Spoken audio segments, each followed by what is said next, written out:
Hello, everyone, and welcome back to Daily English with Emma, a solo podcast designed to help you learn English naturally, calmly, and confidently. This podcast is for learners who want to improve their English step by step and build real understanding over time. Today, we are going to talk about something very important in language learning: how to train your brain to think in English.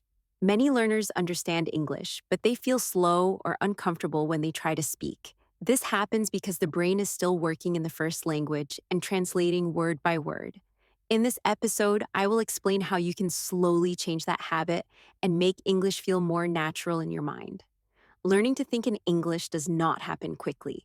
It is a gradual process, and it happens through daily exposure, simple habits, and patience. Your brain is very powerful, and with the right approach, it can adapt. Let's start by talking about translation. When many learners speak English, they first think in their own language. Then they translate the sentence into English. Then they speak.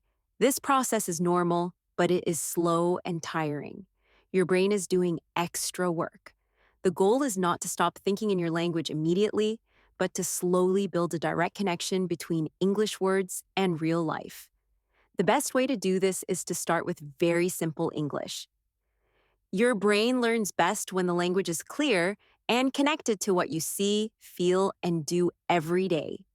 You don't need long sentences. You don't need difficult grammar. Simple English is strong English. Think about your daily life. When you wake up in the morning, many actions are the same every day. You open your eyes, you get out of bed, you go to the bathroom, you wash your face. These actions are perfect for training your brain. When you do them, you can gently connect them to English words in your mind. You don't need to translate. You just notice the moment and name it in English. For example, when you wake up, you can think, I am awake. When you go to the bathroom, you can think, I wash my face. These thoughts are short and clear. Over time, your brain starts to recognize them automatically. This is how thinking in English begins. Another important part of training your brain is listening. Your brain needs to hear English often. Listening helps your brain learn the rhythm, the sound, and the natural patterns of English. When you listen to easy and clear English, your brain slowly understands how sentences are built.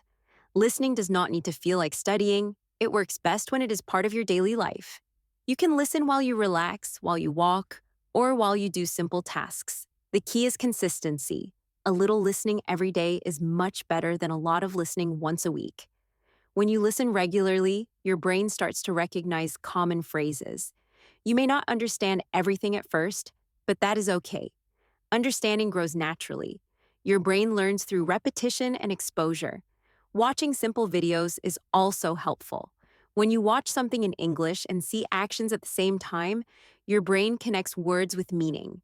For example, if you watch someone cooking and they say, I cut the onion, your brain connects the words with the action. This makes learning stronger and more natural.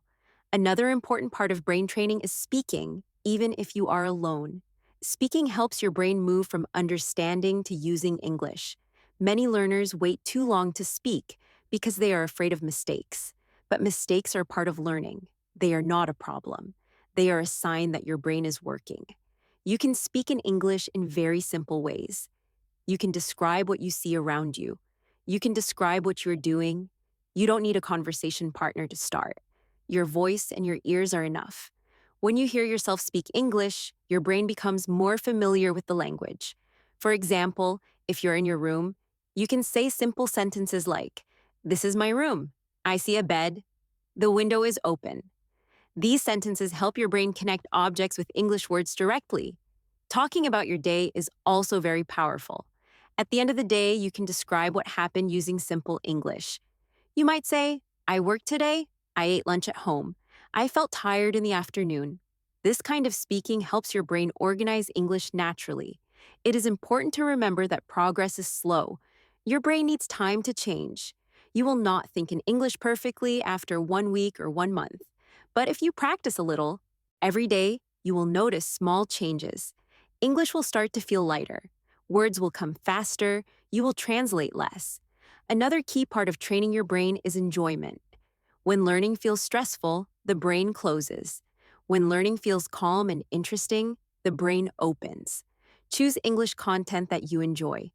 Choose topics that make you curious or relaxed. Learning should feel like a part of your life, not a punishment. Mistakes are normal. Everyone makes them. When you make a mistake, your brain is learning something new. Instead of feeling embarrassed, you can think of mistakes as steps forward. Each mistake teaches your brain what works and what does not. Consistency is more important than time. 10 minutes every day is better than 2 hours once a week. Short, regular exposure builds strong habits in the brain. Over time, English becomes familiar, comfortable, and natural. Your brain is not weak. It is adaptable. With patience, simple habits, and daily exposure, your brain can learn to think in English naturally. You don't need to rush. You don't need to be perfect. You just need to continue. Thank you for listening to Daily English with Emma. I hope this episode helped you understand how English learning works in the brain and how you can support yourself every day. I'll see you in the next episode. Keep going and keep learning English at your own pace.